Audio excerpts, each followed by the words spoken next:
ఈ ఉదయకాల ఆరాధన కొరకు ఇర్మియా గ్రంథము 18వ అధ్యాయం 1 నుండి 6 వచనాలు చదువుకుందాం. Book of జెరమియా chapter 18 versus 1 to 6.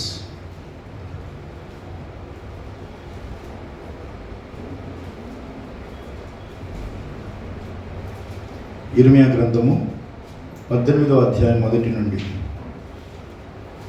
యెహోవా యొద్ద నుండి ఇర్మియాకు ప్రత్యక్షమైన వాక్కు, నీవు లేచి కుమ్మరి ఇంటికి పొమ్ము, అక్కడ నా మాటలు నీకు తెలియజేస్తున్నాను. నేను కుమ్మరి ఇంటికి వెళ్ళగా వాడు తన సారె మీద పని చేయుచుండెను. కుమ్మరి జిగటమంటితో చేయుచున్న కుండ వాని చేతిలో విడిపోగా ఆ జిగటమును మరలా తీసుకొని కుమ్మరి తనకు యుక్తమైనట్టుగా దానితో మరి ఒక కుండ చేసెను. అంతటా యెహోవా వాక్కు నాకు ప్రత్యక్షమై ఇలాగు సెలవిచ్చెను, ఇశ్రాయేలు వారలారా, ఈ కుమ్మరి మంటికి చేసినట్లు నేను మీకు చేయలేనా? ఇదే యెహోవా వాక్కు. జిగటమన్ను కుమ్మరి చేతిలో ఉన్నట్టుగా ఇశ్రాయేలు వారలారా, మీరు నా చేతిలో ఉన్నారు. ప్రభు ఈ వాక్య భాగమును దీవించునుగాక. తలలు వంచుదాం. పరిశుద్ధుడైన పరలోకపు తండ్రి, వాక్యము సత్యము జీవమై ఉన్న యేసుక్రీస్తు ప్రభువా, మీకే స్తోత్రాలు, వందనాలు, కృతజ్ఞతాస్తుతులు చెల్లిస్తున్నాము తండ్రి. ఎల్లప్పుడూ మీరు మాతో మాట్లాడచ్చు, నీ వాక్యము ద్వారా మీ యొక్క ఉద్దేశములు మాకు బయలుపరుస్తున్నందుకు కృతజ్ఞతలు చెల్లిస్తున్నాం. అంత్యకాలంలో ఉన్న మాకు ఈ దినపు ఆహారం కొరకు ప్రార్థిస్తున్నాము తండ్రి. జీవాహారపు రొట్టెగా నీ వాక్యం మాకు అందించమని, ప్రతి వాక్యమును అభిషేకించి పంపించండి.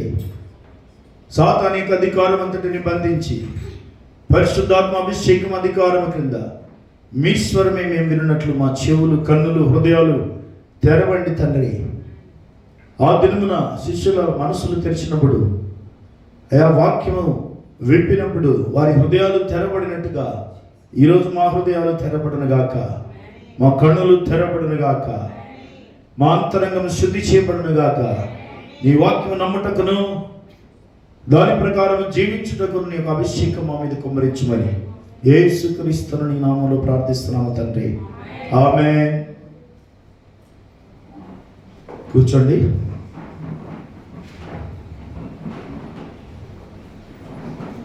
ఈరోజు మనం ధ్యానిస్తున్న వాక్య భాగం ఇర్మియా గ్రంథంలో నుంచి తీసుకొనబడింది. 6వ వచనం ఒకసారి చూద్దాం. 18:6.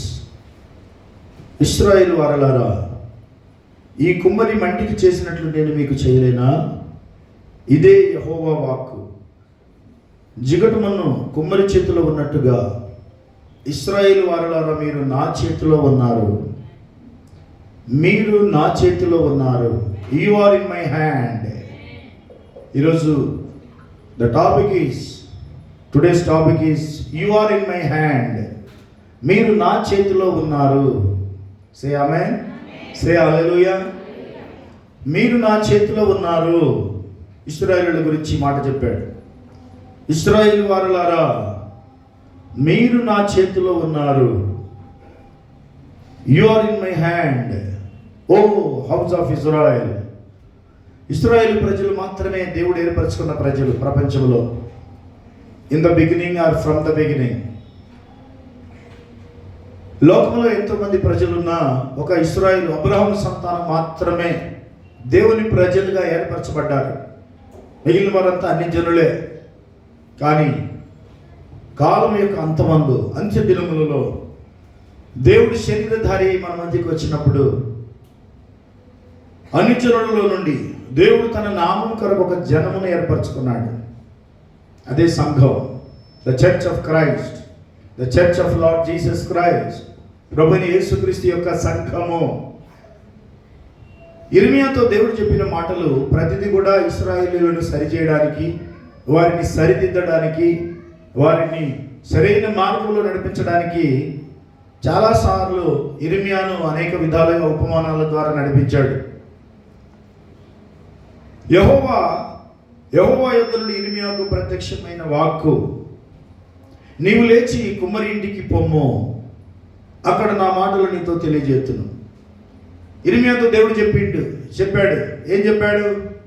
ఇర్మియా, నీ ఒక కుమ్మరి వారి ఇంటికి వెళ్ళు, అక్కడికి వెళ్ళిన తర్వాత నేను నీతో మాట్లాడతాను. అప్పుడు ఆయన అక్కడికి వెళ్ళినప్పుడు, నేను కుమ్మరి ఇంటికి వెళ్ళగా వాడు తన సారె మీద పని చేయించుండెను. సారె అంటే రంగంలో చక్రం ఒకటి ఉంటుంది, మధ్యలో ఒక సెంటర్ పాయింట్ ఉండి దాని మీద చక్రం తిరుగుతుంది. దాని మీద ఆ కుమ్మరి మంటి పాత్రలు తయారు చేస్తాడు. చాలా అద్భుతంగా మోల్డ్ చేస్తాడు. కానీ ఎట్లంటే అట్లా తనకి ఏది అవసరమో ఆ విధంగా వాటిని మలుస్తాడు. ఇది కొంచెం కీస్మంటుంది, ఒకసారి చూడండి, కొంచెం అయితే ఇక్కడ దేవుడు ఇర్మియాతో చెప్పినటువంటి మాట అది ఇశ్రాయేలులకు సంబంధించింది. ఇశ్రాయేలు ప్రజలు అలా ఏ విధంగా ఉండాలని దేవుడు ఇష్టపడుతున్నాడో అది మాత్రము చేయడానికి చాలు. అయితే ఇక్కడ దేవుడు ఇర్మియాతో చెప్పిన ప్రతి మాట కూడా అది ఇశ్రాయేలీల కొరకు చెప్పబడింది. వారిని ఎందుకు ఇలా ప్రతిసారి చెప్పుకుంటూ వచ్చాడంటే, ఇశ్రాయేలీలు చాలాసార్లు విగ్రహారాధనలకు వెళ్ళిపోయారు. దేవుడు అంటే పాత నిబంధన కాలం, ధర్మశాస్త్ర కాలం అయినప్పటికీ వారు విగ్రహారాధనలో ఆరితేరిన వారుగా లేదా మునిగి తేలిన వారుగా మారిపోయారు యూదులు. మరి ఇర్మియా యూదా దేశంలో, అంటే యూదులకు ఒక ప్రవక్త. ఇశ్రాయేల్ దేశము, యూదా దేశం అని రెండు భాగాలు ఉంది. Israel was divided Kingdom, once it was United Kingdom. అది కలిసి ఉండే. కానీ సొలొమోను యొక్క కుమారుడైన రెహబాము కాలంలో దేశం రెండు ముక్కలైంది. కంట్రీ వాజ్ డివైడెడ్, అందుకే దాన్ని డివైడెడ్ కింగ్డమ్ అంటారు. ఉత్తరము, దక్షిణము. ఉత్తరాన ఇశ్రాయేలు, దక్షిణాన యూదా దేశం. మరి ఇర్మియా యూదా దేశపు ప్రవక్త. ఈవెన్ ఇశ్రాయేలీలకు కూడా ఆయన ఎన్నోసార్లు హెచ్చరికలు చేశాడు. అవిధేయులైనటువంటి ఇశ్రాయేలీలు ఎన్నోసార్లు వారు దేవునికి వ్యతిరేకంగా జీవించిన సందర్భాలు ఉన్నాయి. ఇర్మియా 2:13 ఒకసారి చూడండి, ఆ విషయం మనకు చాలా తేటపడుతుంది. జెరమియా 2:13, నా జనులు 2 నేరములు చేసి ఉన్నారు, జీవజలముల ఊటనైన నన్ను విడిచి ఉన్నారు. తమ కొరకు తొట్లను అనగా బద్దలై నీళ్లు నిలవని తొట్లను తొలగించుకొని ఉన్నారు. బ్రోకెన్ సిస్టమ్స్, నీళ్లు నిలవని తొట్లు. జీవజల ఊటనేమో పక్కకు పెట్టేశారు, నీళ్లు నిలవని తొట్లనేమో తొలగించుకుంటున్నారు. ఇశ్రాయేలీలు చేసినటువంటి 2 నేరాలు అన్నాడు దేవుడు. అలాగే 17వ వచనం, వర్స్ నెంబర్ 17, నీ దేవుడైన యెహోవా నిన్ను మార్గములో నడిపించుచుండగా నీవు ఆయనను విసర్జించుట వలన నీకు నీవే ఈ బాధ కలుగజేసుకుంటివి కదా. దేవుని విడిచిపెడితే చాలు, బాధలు ఆటోమేటిక్గా లోపలికి వచ్చేస్తాయి. నీవు నీ దేవుడైన యెహోవాను చూసారా, నిన్ను మార్గములో నడిపించుచుండగా, సరైన మార్గం, ఒక సత్య మార్గంలో నిన్ను నడిపిస్తున్నప్పుడు నీవు ఆయనను విసర్జించుట వలన నీకు నీవే ఈ బాధ కలుగజేసుకుంటివి కదా. 19వ వచనం, నీ దేవుడైన యెహోవాను విసర్జించుటయు నీకు నా యెడల భయభక్తులు లేకుండుటయు బాధకును శ్రమకును కారణమగునని నీవు తెలుసుకొని గ్రహించున్నట్లు నీ చెడుతనమును నిన్ను శిక్షించును, నీవు చేసిన ద్రోహము నిన్ను గద్దించునని ప్రభువును సైన్యములకు అధిపతి యెహోవా సెలవిచ్చుచున్నాడు. చూసారా, శిక్షలన్నీ ఎక్కడి నుంచి వస్తున్నాయి? చెడుతనము నుండి, దేవుని విడిచిపెట్టడం వలన కలిగేవి. లేదా కొన్ని విశ్వాస పరీక్షలు వస్తాయి, అవి వేరు. టెస్టింగ్స్, శోధనలు వేరు. శోధనలు సాతాను వల్ల కలుగుతాయి, పరీక్ష దేవుని మూలంగా కలుగుతుంది. కానీ దేవుని విడిచిపెట్టినప్పుడు కలిగే శ్రమ మాత్రం దేవుని నుంచే వస్తుంది, ఆటోమేటిక్గా వచ్చేస్తుంది. అది 31, 32 వచనాలు చూడండి, 31, 32. ఈ తరము వారలారా, యెహోవా సెలవిచ్చు మాట లక్ష్యపెట్టుడి. నేను ఇశ్రాయేలునకు అరణ్యం వలనైతినా గాఢాంధకార దేశం వలనైతినా మేము స్వేచ్ఛగా తిరుగులాడు వారమైతిమి. ఇకను నీ యుద్ధకు రామని నా ప్రజలు ఎలా చెప్పుచున్నారు? వాళ్ళట దేవుని దగ్గరికి మేము రామంటున్నారట, మాకు వచ్చే అవసరం లేదంటున్నారు. వి డోంట్ కమ్, మాకు అవసరం లేదు. కన్యక తన ఆభరణములు మరచున పెళ్లి కుమారి తన వడ్డానమును మరచున, నా ప్రజలు లెక్కలేనన్ని దినములు నన్ను మరిచి ఉన్నారు. లెక్కలేనన్ని దినములు నన్ను మరిచి ఉన్నారు. ఇది గాడ్స్ కంప్లైంట్. దేవుని యొక్క ఉద్దేశం అంటే దేవుడు తను చెప్పదలుచుకున్నది చెప్పేశాడు. మనుషులు విగ్రహారాధనకు అలవాటు పడ్డారు. ఎవరు? ఇశ్రాయేలీయులు. బీయింగ్ చిల్డ్రన్ ఆఫ్ గాడ్, దేవుని ప్రజలయ్యుండి కూడా దేవుని నుండి తొలగిపోయారు. నిజమైన దేవుణ్ణి విడిచిపెట్టి విగ్రహాలను ఆరాధించడం మొదలుపెట్టారు. కొండల మీద, చెట్లు, అడవులు, ఎడారుల్లో ఎక్కడ పడితే అక్కడ విగ్రహాలు పూజించడం. ప్రజలే కాదు, ఈవెన్ ద సర్వెంట్స్, యాజకులు కూడా దేవుణ్ణి వదిలేశారట. యాజకులు సైతము. అలాగే 4వ అధ్యాయము 34వ వచనం, 4వ అధ్యాయము 3-4 వచనాలు. జెరమియా 4:3. యూదా వారికిని యెరూషలేము నివాసులకును యెహోవా ఇలాగ సెలవిచ్చుచున్నాడు, ముళ్ళ పొదలలో విత్తనములు చల్లక మీ బీడు పొలము దున్నుడి. ముళ్ళ పొదలలో విత్తనములు చల్లక, విత్తనం ముళ్ళ పొదలలో చల్లితే అది ఫలించదు. ఐహిక విచారములు, ముళ్ళ పొదలంటే ఐహిక విచారమే, ఫలించని చోట. అలాగే అవిధేయులై ఉండటం మానుకొని మీ దుష్టక్రియలను బట్టి ఎవడును ఆర్పివేయలేనంతగా నా ఉగ్రత అగ్ని వలె కాల్చకుండానట్లు యూదా వారులారా, యెరూషలేము నివాసులారా, యెహోవాకు లోబడి ఉండుడి. చూసారా? దేవునికి లోబడి ఉండుడి. All the inhabitants of Jerusalem, JUDA and Jerusalem, యూదా అలాగే యెరూషలేములో ఉండే నివాసులారా, మీరందరూ నా ఆజ్ఞలకు లోబడి ఉండండి. దుష్ట క్రియలను విడిచిపెట్టండి. ఎవడు ఆర్పివేయలేనంతగా నా ఉగ్రత అనే అగ్ని మిమ్మల్ని కాల్చకుండానట్లు. కొన్ని సంవత్సరాల నుంచి ఇర్మియా హెచ్చరిస్తూ వస్తున్నాడు. Warning after warning, judgement after judgement. చాలాసార్లు ఇలా చెప్పి ఒకవేళ మీరు నా మాట వినకపోతే, నేను చెప్పే మాటలు వినకపోతే మీకు చాలా కష్టం సుమా. ఇర్మియా గ్రంథం 11వ అధ్యాయం 3-4 వచనాలు. ఇశ్రాయేలు దేవుడైన యెహోవా సెలవిచ్చినదేమనగా, ఈ నిబంధన వాక్యములను విననొల్లని వాడు శాపగ్రస్తుడగును. నిబంధన వాక్యం. చూసారా? మనం ఒక నిబంధన కింద ఉన్నాం. We are covenant people. నిబంధన. చూసారా? దేవుడు ఆ రోజు నోవా దినములలో జలప్రళయం వచ్చినప్పుడు ఆకాశములకు వర్షధనుసు ఏర్పాటు చేశాడు. It was a covenant. మరోసారి జలప్రళయం ద్వారా లోకమును నాశనం చేయను అని ఒక నిబంధన చేశాడు. అలాగే ఆ నిబంధనలో ఆ 7 రంగులు ఉన్నాయి. ఆ వర్షధనుసులో 7 రంగులు ఉన్నాయి. 7 కలర్స్, విబ్జియార్, వైలెట్, ఇండిగో, అలా రెడ్ కలర్ దాకా. ఈ 7 రంగులు కూడా 7 సంఘకాలాలకు గుర్తుగా ఉన్నాయి. 7 చర్చేజెస్. చివరిది రెడ్ అన్నాడు. విబ్జియార్ ఎరుపు రంగు, అంటే అక్కడికి రెడ్ ఆగిపోతుంది అన్నమాట. అంటే సంఘకాలం ముగించబడుతుంది. మనం ఈ సంఘకాలంలో ఉన్న నిబంధన ప్రజలు. We are covenant people for this Laodicea. ఈ లవోదిసియా సంఘకాలానికి మనం నిబంధన ప్రజలు అయి ఉన్నాం.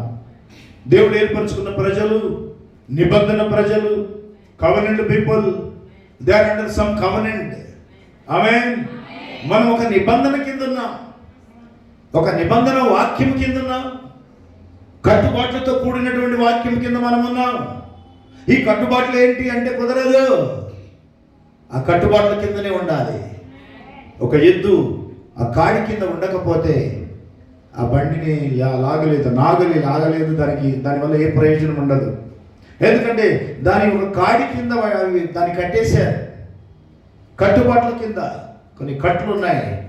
అయితే అవి మనిషిని బాధించేవి కాదు. దేవుని యొక్క వాక్యము, ఈ నిబంధన వాక్యములు విననొల్లని వాడు శాపగ్రస్తుడు. ఇది ఎంత ప్రమాదమో చూడండి. This covenant, the words of this covenant, ఈ నిబంధన వాక్యములు లోబడకపోతే శాపగ్రస్తుడు అవుతాడు అన్నాడు. ఇలాంటి లేఖనం చాలా భయంకరమైన లేఖనాలు ఇవన్నీ. దేవుని యొక్క తీర్పుకు సంబంధించిన లేఖనాలు. అలాగే ఇర్మియాను ఒక కుమ్మరి వాని ఇంటికి పంపించినప్పుడు ఇర్మియాతో అక్కడ మాట్లాడతానన్నాడు. నీవు ఆ కుమ్మరి వాడిని గమనించు. ఆ కుమ్మరివాడు ఆ కుండ, ఆ మన్ను, ఆ సారె ఒక్కొక్కటి దేన్ని సూచిస్తున్నాయో గమనించమని చెప్పాడు. అప్పుడు ఆ కుమ్మరివాడు కుండ చేస్తున్నాడు, మట్టి తీసుకున్నాడు, ఒక పాత్ర చేస్తున్నాడు. పాత్ర చేస్తుండగానే అది పగిలిపోయింది. సడన్గా చేతిలో అది ఇట్ వాజ్ మార్డ్, అంటే మొత్తం చెడిపోయింది, పగిలిపోయింది.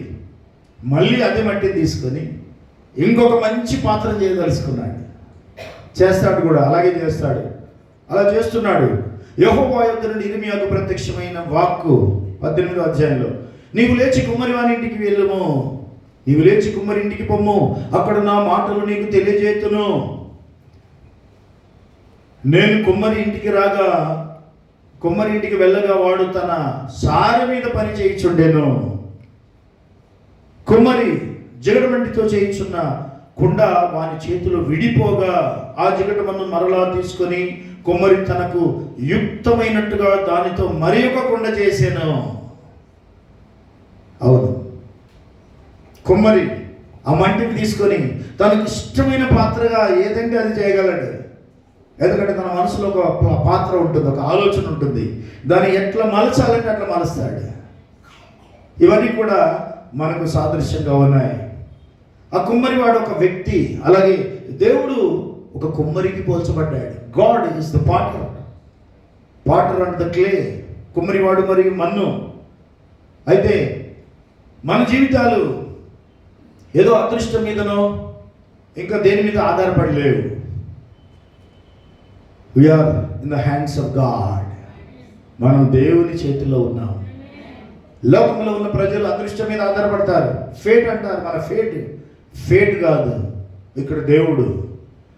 Yes, we are not depending upon the fate, we are depending upon God, almighty God. Yes, we are in the hands of almighty God. దేవుడనే కుమ్మరివాడు, దేవుడనే ఆ కుమ్మరి జిగటం అనే మనల్ని తనకు నచ్చిన పాత్రలో, ఒక పాత్ర ఒక విధంగా, ఇంకొక పాత్ర ఇంకొక విధంగా తయారు చేస్తుంటాడు. ఒక్కొక్కరిని ఒక్కొక్క విధంగా తయారు చేస్తాడు. ఆయన కుమ్మరి, మనము జిగటమన్ను. సే ఆమేన్. ఈ జిగటమన్ను ఆయనకి ఇష్టం వచ్చిన రీతిగా దాన్ని తయారు చేస్తాడు. దేవుడు మనకు సృష్టికర్త మాత్రమే కాదు, ఆయన మనకు తండ్రి కూడా. మనకు మరి ఆయన ఎడల లేదా ఆయనకు మన ఎడల ఒక ప్రత్యేకమైన శ్రద్ధ, ఆసక్తులు ఉన్నాయి. ఎందుకంటే ఆయన కుమ్మరివాడు. యెషయా గ్రంథంలో ఈ విషయం ముందే చెప్పబడింది. ఐజయా 64:8, యెషయా గ్రంథము 64వ అధ్యాయము 8వ వచనం.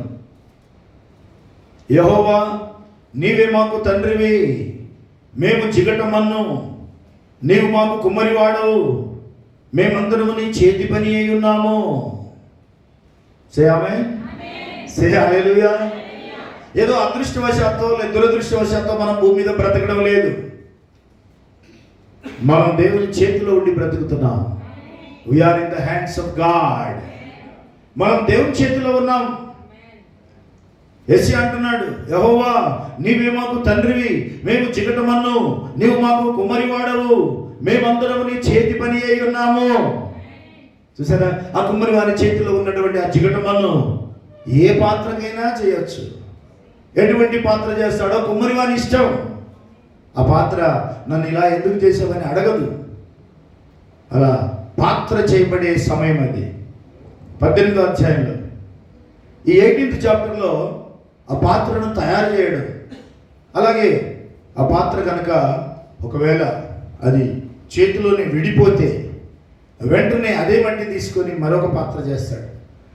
అలాగని అదే ఈ మట్టి విడిపోయింది, ఈ కుండ పగిలిపోయింది, ఇది పనికిరాదు అనుకోడు. ఎందుకంటే ఆ మట్టిని ఎంతో కష్టపడి చేశాడు దాన్ని. అదే మట్టిని తీసుకొని అదే కుమ్మరివాడు అదే సారె మీద మరొక పాత్ర సృష్టిస్తాడు. దాన్ని ఇంకా అద్భుతంగా, అందంగా తీర్చిదిద్దుతాడు. కొన్నిసార్లు దేవుడు కూడా ఆ పాత్రను కావాలని అలా పడేస్తాడు. కుమ్మరివాడు ఆయనకు ఒక ఆలోచన వచ్చింది అనుకోండి, అరే ఈ పాత్ర ఇది కాదు, ఇంకొకటి చేద్దామని, ఒక కూజాను లేదా ఇంకా అందమైన అలంకరణ పాత్రగా చేద్దామని అనుకున్నప్పుడు వెంటనే అదే పాత్ర మధ్యకు వచ్చినా సరే తయారు చేసి దాన్ని పిసికేసి మళ్ళీ అదే మట్టితో ఇంకొక పాత్ర చేస్తాడు. God will allow all these things in our life. దేవుడు కొన్నిసార్లు మన జీవితంలో ఆ పరిస్థితులను మార్చినప్పుడు మనకు అర్థం కావు, కానీ ఇంకా మేలు కొరకే అవి మనకు అలా చేయబడతాయి. బెటర్ వెసల్, బెటర్ పార్ట్, ఇంకా ఆయన అనుకున్న దానికంటే ఇంకా ఉన్నతమైన లేదా అద్భుతమైన పాత్ర చేయడానికి ఇష్టపడతాడు. ఎవరైనా పనికిరాని పాత్రలు చేయాలని ఇష్టపడతారా? కుమ్మరి వాళ్ళు. అవి పనికి రావాలి, అవి అందరికీ ఇష్టంగా ఉండాలి. అలాగే దేవుడు కూడా మన ఎడల అలాంటి ఉద్దేశం కలిగి ఉన్నాడు. అలాగే ద పవర్, ఆ సారెని తిప్పాలంటే శక్తి కావాలి. సారె చక్రం తిరగాలంటే సైజు కాదు, కానీ అది చక్రం తిప్పే. The clay cannot mould itself, only God has the power to guide our lives. ఆ మట్టి పాత్ర కాకముందే ఆ మట్టిని ఆ సారె మీద వేస్తే దానంతటదే కుండ తయారు కాదు. కుమ్మరివాడు ఆ సారె తిప్పి అది తిరుగుతున్నప్పుడు, సరే, అది తిరుగుతున్నప్పుడు ఆ పాత్ర తయారు చేస్తాడు. ఇది పాత టెక్నాలజీ, ఇప్పటికీ అదే టెక్నాలజీ నడుస్తుంది కుమ్మరిది. మంటి పాత్రలు చేయాలంటే అదొకటే పాత్ర, అదొకటే పద్ధతి ఇప్పుడు కొనసాగుతుంది. అయితే ఇక్కడ మరి మట్టి తానంతట అదే ఒక పాత్ర తయారు కాదు, కుమ్మరివాడు దాన్ని తయారు చేస్తాడు. మనుషుల్ని కూడా మనుషుల్ని దేవుడే చేస్తున్నాడు. ఎందుకంటే ఆయన కుమ్మరి, మనము మన్ను. ఆ మంటిని కుమ్మరిని పోల్చి చూసినప్పుడు, కుమ్మరివాడు ఈ పాత్రలు తయారు చేస్తున్నప్పుడు మొదటి నుంచి 10 వచనాలు లేదా 6 నుంచి 10 వచనాలు చూద్దాం. 6 నుండి 10 వరకు, 18వ అధ్యాయం ఇర్మియా గ్రంథం 6 నుండి 10వ వచనం వరకు చూద్దాం. ఇశ్రాయేలు వారులారా, ఈ కుమ్మరి మంటికి చేసినట్లు నేను మీకు చేయలేనా? ఒకవేళ ఆ పాత్ర విడిపోతే మళ్ళీ దాన్ని నేను బాగు చేయలేనా? ఒకవేళ నువ్వు పడిపోతే నేను నిన్ను లేపలేనా? నీవు కష్టపడుతుంటే నేను బాగు చేయలేనా? నేను చేయలేనా? ఇశ్రాయేలు వారులారా, ఈ కుమ్మరి మంటికి చేసినట్లు నేను మీకు చేయలేనా? ఇదే యెహోవా వాక్కు. జిగటమన్న కుమ్మరి చేతిలో ఉన్నట్టుగా ఇశ్రాయేలు వారులారా, మీరు నా చేతిలో ఉన్నారు. You are in my hand. చూసారా, దేవుడు మనుషుల్ని తన చేతిలో ఉంచుకున్నాడు. ఆయన మనల్ని తన చేతిలో ఉంచాడు. నేను నిన్ను అరచేతిలో చెక్కుకున్నాను, నా చేతి నీడలో కప్పి ఉన్నాను. యెషయా 49:16, ఇది ద్వితీయోపదేశకాండం 33:27. ఈ 2 లేఖనాలు అరచేతులు చిక్కుకొని చేతి నీడలో కప్పుకున్న సందర్భాలను దేవుడు తెలియజేస్తున్నాడు. ఎస్, నేను మీకు చేయలేనా? ఎస్, దేవుడు వాటిని మనకు ఆయనే చేస్తున్నాడు. కుమ్మరి ఆ మంటికి ఏం చేశాడు, ఆ కుండలకు, ఆ పాత్రలకు ఎలా చేస్తున్నాడో దేవుడు మనకు ఆ విధంగా చేయగలడు. దాన్ని పెళ్ళగింతుననియు, విరగొట్టుదుననియు, నశింపజేయుదుననియు ఏదో ఒక జనముల గురించి కానీ రాజ్యముల గురించి కానీ చెప్పి ఉండగా, ఏ జనముల గురించి నేను చెప్పితినో ఆ జనము చెడుతనము చేయటం మానిన ఎడల నేను వారికి చేయనుద్దేశించిన కీడును గురించి సంతాపపడుదును. మరియు కట్టెదననియు, నాటెదననియు ఒక జనముల గురించి కానీ రాజ్యముల గురించి కానీ నేను చెప్పి ఉండగా ఆ జనము నా మాట వినకుండా నా దృష్టికి కీడు చేసిన ఎడల దానికి చేయదలిసిన మేలుల గురించి నేను సంతాపపడదును. ఆయన ఏం చేయాలనుకుంటే అది చేస్తాడు. ఆయన కట్టెదను, నాటెదను అని ఒక జనముల గురించి చెప్తే అది చేస్తాడు. లేదా ఆ జనాన్ని నేను నాశనం చేయగలను అంటే నాశనం చేయగలడు. ఆయన చేయదలుచుకున్నదే చేస్తాడు. God can do everything. దేవుడు మాత్రమే అవి చేయగలడు. అందుకే ఆయన మనకు కుమ్మరి అయి ఉన్నాడు. దేవుడు కుమ్మరి, మనం జిగటమన్ను. సే ఆమేన్. అలాగే దేవునికి, కుమ్మరికి ఒక ప్లాన్ ఉంటుంది. ఏ పాత్ర చేయాలి, ఏ పాత్ర దేనికి పనికి వస్తుంది. That is the plan in the mind of God. The potter has a perfect plan for the clay. కుమ్మరివాడు తన చేతిలో ఉన్న ఆ మట్టిని తీసుకొని ఏ పాత్ర చేయాలో ఆయన మనసులో ఇప్పటికే ముందే ఆలోచన కలిగి ఉంటాడు. ఒక కూజ చేయాలంటే కూజ చేస్తాడు. ఒక కుండ లేదా ఇంకొక పాత్ర, మరొకటి ఏది చేయాలన్నా ఒక ప్రణాళిక ప్రకారం, ఒక ఆలోచన ప్రకారం, ఒక ప్లాన్ ప్రకారం చేస్తాడు. అది కూడా చేయకముందే ఆ పాత్ర తన మనసులో ఉండిపోద్ది.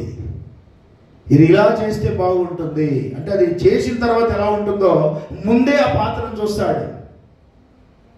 చేతిలో ఉన్నది మట్టే, కానీ చేయబోయేది ఆల్రెడీ తన మనసులో ఉండి ఇలా చేస్తే ఇలా అవుతుంది అని ఆ ఫైనల్ ఫినిష్డ్ ప్రోడక్ట్ మాత్రమే ఆయన చూడగలడు.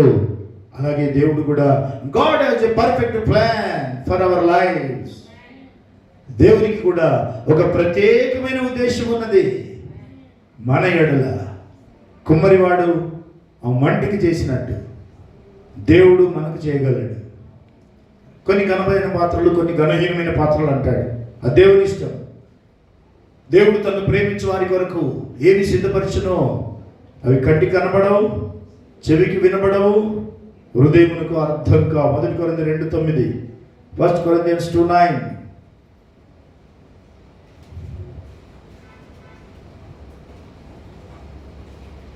ఇందుని గురించి దేవుడు తను ప్రేమించే వారి కొరకు ఏమి సిద్ధపరచునో అవి కంటికి కనబడలేదు, చెవికి వినబడలేదు, మనుష్య హృదయమునకు గోచరం కాలేదని రాయబడి ఉన్నది.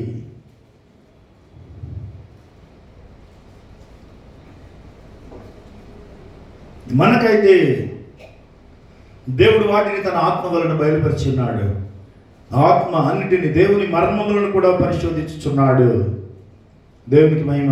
ఆమేన్, హల్లెలూయా.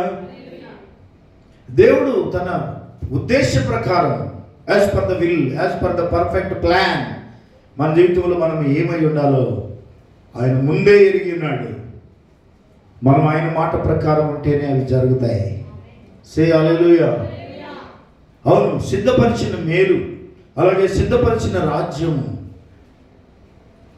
కీర్తనలు 31:19 ఆయన యందు భయభక్తులు గల వారి కొరకు ఆయన సిద్ధపరిచిన మేలు. 31:19.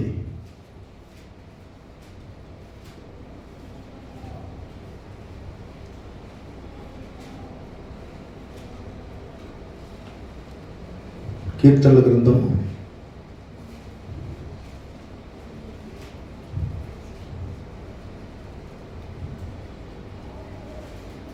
'నీ యందు భయభక్తులు గల వారి నిమిత్తము నీవు దాచి ఉంచిన మేలు ఎంతో గొప్పది. నరుల ఎదుట నిన్ను ఆశ్రయించు వారి నిమిత్తం నీవు సిద్ధపరిచిన మేలు ఎంతో గొప్పది.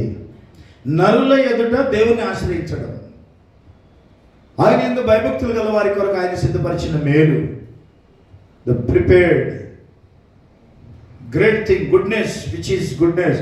How great is thy goodness, which thou hast laid up for them that fear thee, which thou hast wrought for them that trust in thee before the sons of men. మనుషుల ఎదుట దేవుణ్ణి ఆశ్రయించే వారిని ఆయన ఎంతో గొప్పగా దీవించబోతున్నాడు. సే హల్లెలూయా. అలాగే మత్తయి సువార్త 25:34 ఆయన మీ కొరకు సిద్ధపరిచిన రాజ్యమును స్వతంత్రించుకొనుడి. సిద్ధపరిచినటువంటి మేలు భూమి మీద, సిద్ధపరచబడిన రాజ్యము పరలోకమందు. సిద్ధపరచబడినటువంటి రాజ్యం. ఎస్, దేవుడు మన కొరకు ఒక రాజ్యం సిద్ధపరుస్తున్నాడు.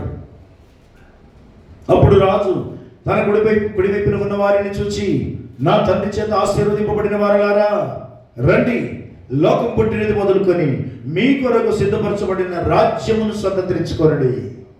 మీ కొరకు సిద్ధపరచబడిన రాజ్యము, భూమి మీద మేలు, పరలోకమందు పరలోక రాజ్యం.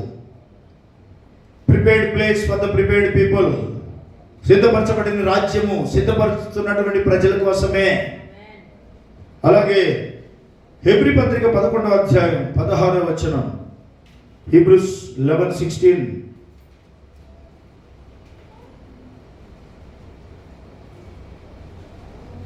అయితే వారు మరీ శ్రేష్టమైన దేశమును, అనగా పరలోక సంబంధమైన దేశమును కోరుచున్నారు. అందుచేత తాను వారి దేవుడినని అనిపించుకున్నట్టుకు దేవుడు వారిని గురించి సిగ్గుపడాడు. ఏలైనగా ఆయన వారి కొరకు ఒక పట్టణం సిద్ధపరిచి ఉన్నాడు. And he has prepared for them a city, the city of New Jerusalem. దేవుడు తన ప్రజల కొరకు ఒక పట్టణం సిద్ధపరిచాడు. ఆ పట్టణం లోకానికి అర్థం కాదు, అన్ని జనులకు అర్థం కాదు, సైంటిస్టులకు అర్థం కాదు. ఎందుకంటే వాళ్ళకు అవి చూడలేరు కాబట్టి మనం వాటిని చూడగలం. ఎందుకంటే దేవుడు చెప్పాడు కనుక. వాళ్ళు దేవుని నమ్మరు, మనం దేవుని నమ్ముతున్నాం. We believe in God, we trust in God. America dollar మీద ఒక పేరు ఉంటుంది, వి ట్రస్ట్ ఇన్ గాడ్ అని రాయబడి ఉంటుంది. మేము దేవుని నమ్ముతున్నాం, అందుకే ఆ డాలర్ పైకి వచ్చింది. ప్రపంచంలో ఇప్పుడు ఎక్కువగా వాడబడుతున్నది అమెరికా డాలర్ మాత్రమే. Yes, God raised it up. దేవుడు దాన్ని ఎంతో ఎత్తుకు తీసుకెళ్ళాడు. ఎందుకంటే ఆ దేశం దేవుని నమ్ముతున్నామని బహిరంగ ప్రకటన చేయగలిగింది. వాళ్ళ డాలర్ మీద ఉన్నది అదే. ఇండియన్ డాలర్, ఇండియన్ రూపీ మీద ఏముంటుంది? అన్ని గుళ్ళు ఉంటాయి. Even they believe. చూసారా, దేవుడు అనే పదం వాడుతున్నారు కానీ నిజమైన దేవుడు ఎవరు వాళ్ళకి తెలియదు. పదం అని రాయబడదు, కానీ అలా దేవుడు అనే పదం రాయబడదు. కానీ అమెరికన్ డాలర్ మీద ఒక పిరమిడ్ ఉంటుంది, ఒక కన్ను ఉంటుంది. ఒక కన్ను, ఆ కన్ను దేవుని కన్ను. దేవుడు మనల్ని చూస్తున్నాడనే కన్ను దాని మీద రాయబడి ఉంటుంది. కాబట్టి దేవుని యొక్క కన్ను ఆ దేశం మీద ఉన్నది. సిద్ధపరచబడిన మేలు, సిద్ధపరచబడిన రాజ్యము.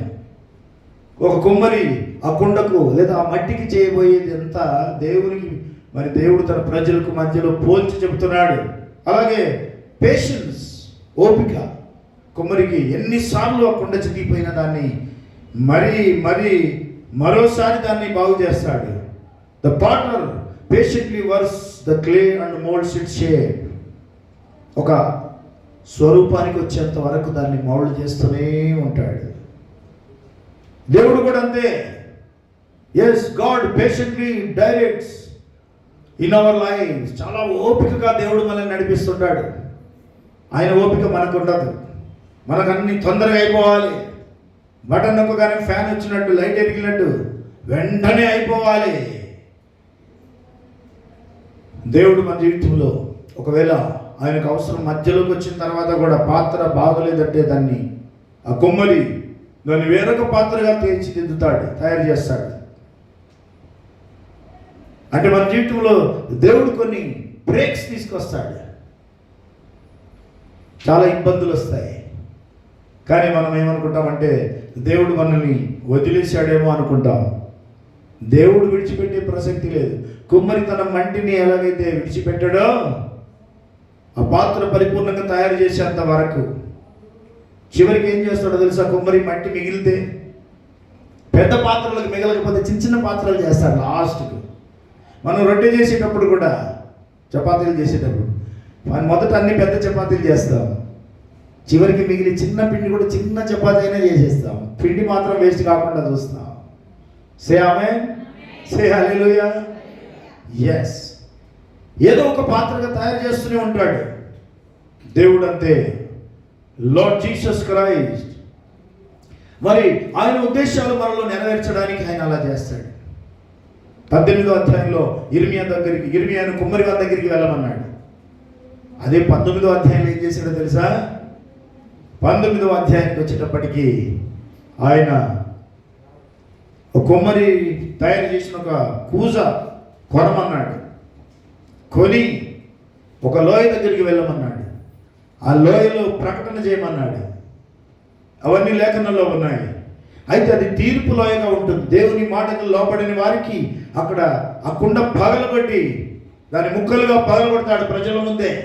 అది తీర్పు లోయగా ఉంటుందని చెప్పమన్నాడు. ఇక్కడ కుండ నిర్మిస్తున్నాడు, కడుతున్నాడు, బాగు చేస్తున్నాడు. అక్కడ అదే కుండను పగలగొడుతున్నాడు. అంటే పాత్ర రూపంలో తీర్పులను, పాత్ర రూపంలో నిర్మాణాత్మకమైన పరిస్థితులను చూపిస్తున్నాడు. ఇర్మియాకి ఇలా చాలా సందర్భాలు చూపించాడు. అనేక విధాలుగా ఇశ్రాయేలీయులకు పోలికగా చూపించాడు. వి ఆర్ ద క్లే, మనము జిగటమన్నై ఉన్నాం. మరి ఇక్కడ మనం జిగటమన్నుగా ఉండాలి. జిగటమన్ను ఏంటంటే అది వంగగలుగుతుంది. జిగటమన్ను అంటే బాగా బంకమన్ను అంటారు కొన్ని ప్రాంతాల్లో. ఆ జిగటమన్ను ఎలా ఉంటుంది అంటే ఎటు తిప్పితే అటు తిరుగుతుంది. You must be very flexible in the hands of God, in the hands of Potter. కుమ్మరి వారి చేతిలో మన్ను ఏ విధంగా అయితే ఎటంటే అటు వంగుతుందో అలా లోబడే స్వభావం మనకు అవసరం. 2 తిమోతి 2వ అధ్యాయం 19వ వచనం.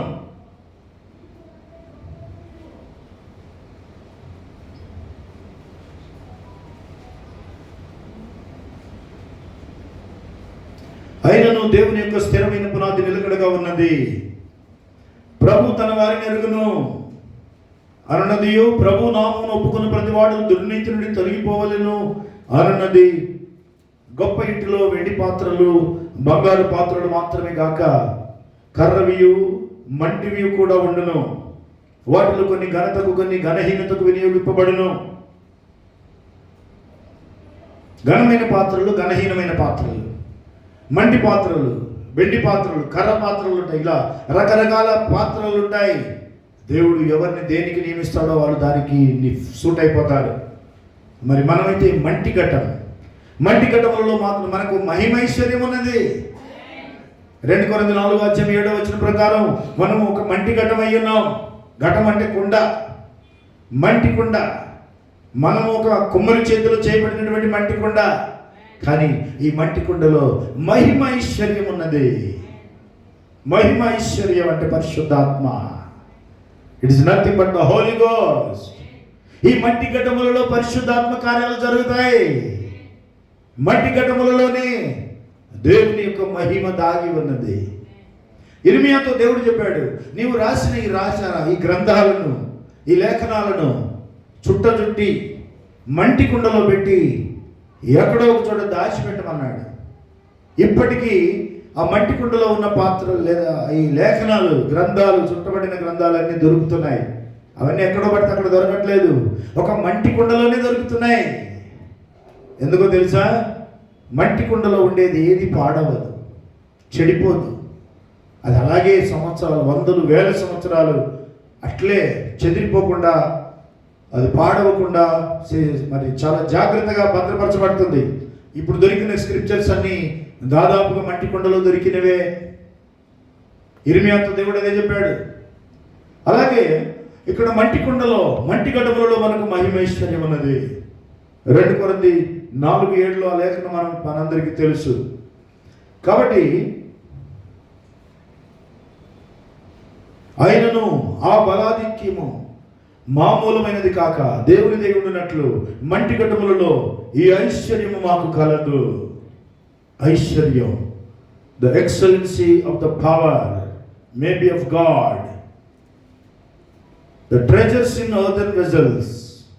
మంటి కొండలో ఉన్నటువంటి మహిమ, మంటి కొండలో దాచబడిన వాక్యము, ఈ మట్టి ఘట్టములలో ఉంచబడిన పరిశుద్ధాత్మ దేవునిదై ఉన్నది. It is of the Holy Ghost. మట్టి ఘట్టములలో మనకు మహిమైశ్వర్యం ఉన్నది. మహిమ ఏంటి? ఆ మహిమైశ్వర్యం ద హెవెన్లీ ట్రెజర్, అదే పరిశుద్ధాత్మ. ఎందరూ దేవుని ఆత్మచేత నడిపించబడుతున్న వారు దేవుని కుమారులు అనబడుదురు. ఆత్మచేత నింపబడిన వారు మామూలుగా ఉండరు, లోకమును తలక్రిందులు చేసేవారై ఉన్నారు. కొండలను పెకిలించగలిగిన పరిపూర్ణ విశ్వాసం వారికి ఉంది. మట్టి ఘట్టములలో మహిమ ఐశ్వర్యం ఉన్నదంటే అది జీవితానికి సరిపోయేంత బలాన్ని ఇస్తుంది. ఎత్తబడే బలం కూడా అదే, ద స్పిరిట్ ఆఫ్ గాడ్. ఎందరూ దేవుని ఆత్మచేత నింపబడతారో వాళ్ళు ఎత్తబడుతున్నారు. మనల్ని ఎత్తబడేటట్టు చేసేది కూడా అదే ఆత్మ. వి ఆర్ ద క్లే, మనము మంటి వారమని ఆయనకు తెలిసి ఉన్నది. 103వ కీర్తన 14వ వచనంలో అంటాడు, మనము మంటి వారమని ఆయనకు తెలిసే ఉన్నది. మనం మంటి వారం, we are made of clay. ఆయన మనల్ని మట్టి పాత్రగా చేశాడు, మట్టి నుండి చేశాడు. ఆదామును మట్టిలో నుండి తీశాడు. అవును, మనం మంటి వారమే, కానీ మహిమలో అడుగు పెట్టబోయేవారు, మహిమలోకి వెళ్ళిపోయేవారు. మనం ఇక్కడ పర్మనెంట్గా ఉండము. మన రాజ్యం రాబోతుంది, మన పట్టణంలో మనం అడుగు పెట్టబోతున్నాం. మనము మంటి వారము కాదు, అప్పుడు మహిమకు చెందిన వారం అవుతాం. ఈ మట్టిలో చేరే వరకు అని పాట రాస్తారు. మట్టిలో చేరడం కాదు మన పని, మహిమలోకి చేరేంత వరకు. సే ఆమేన్. మహిమలో చేరే వరకు మట్టి ఘట్టంలో నుండి మహిమలోనికి బయటికి వచ్చేస్తుంది. The spirit will come out. మట్టి ఘట్టం నుండి మహిమ ఐశ్వర్యం బయటికి వస్తుంది. ఆ మహిమ మనల్ని అదొక వేరొక గుడారం, వేరొక శరీరాన్ని తొడుక్కుంటుంది. ఇప్పుడున్న ఈ ఆత్మ మీతో మాట్లాడుతున్న ఈ ఆత్మ, లేదా ఒకరితో ఒకరు మాట్లాడుతున్న మాటల ఆత్మ, ద స్పిరిట్ మరొక శరీరాన్ని తొడుక్కుంటుంది. 2 కొరింథీ 5వ అధ్యాయంలో రాయబడింది. ఇంకొక శరీరాన్ని అది తొడుక్కుంటుంది.